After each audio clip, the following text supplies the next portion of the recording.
how much they're supposed to throw their shot put. Because where was the ball supposed to be? Throughout the ring. Think about the path of the ball. Once I started to come into the middle, I'll talk a little bit about the left foot. In rotational shot put, you're not working with a big ring. A lot of the throwers you'll be working with are used to a big distance ring. So you're trying to get them used to this small ring. And be able to feel powerful in the small ring.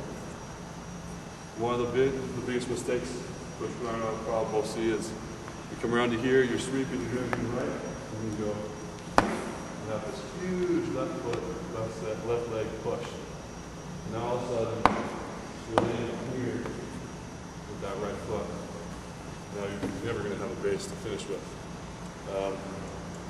I like to think about it in the sense that I'd come around, sink my left knee, and pop as quickly as I could. Just a quick burst. That's all I was looking for. Because Coach Bedard knows I had that tendency. I was one of those athletes that liked to jump. And I'd watch Wolfgang Schmidt growing up, and I thought, well, he's really extending big into the middle. I didn't quite understand what he was really doing. So I get this big extension, overstep the middle, and then I have this big lever to try to get the swing all the way around. It's slow, it's inefficient, but it causes trouble for the finish. So for me, it was a quick pop. That would get me rotating, helping not overstep the middle. And one drill that I've had athletes try before, they have a lot of trouble with this. One with the pop, or two with how they should land on the right in the middle, is have them actually come around, even put their foot on that shot, or put their foot up in the air, and get that little pop, and then land on the right, and make sure they balance on it before they put down their left. Another drill that I did a lot with Coach Bedard was three-quarter drill. So you do this drill all the way around, and then from here, you do a three-quarter turn, or whatever you want to call it. It's not really South African. South Africa is more started back here. This one I want you right in the middle. Sink your left knee. Get in that position we were just talking about, where you feel that stretch through your abs, your shoulders are back, and maybe that transition.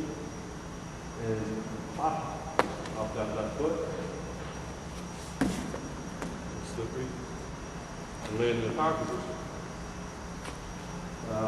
This drill, I worked on a lot.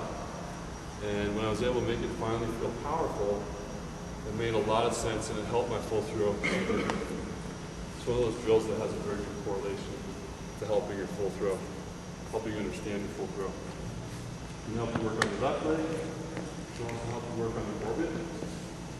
It's the high point is punching in. It can also help you work on getting down into your power pose.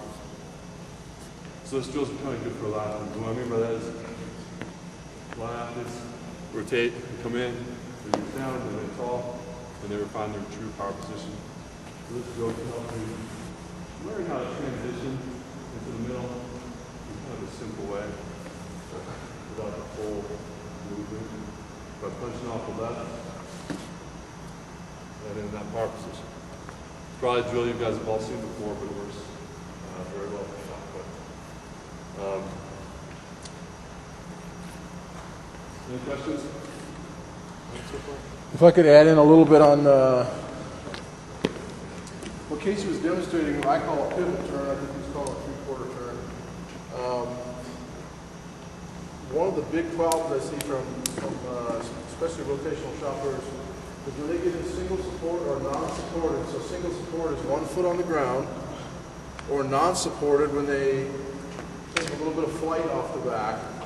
One of the big problems I see with rotational shot putters is they advance the shot. They move the ball.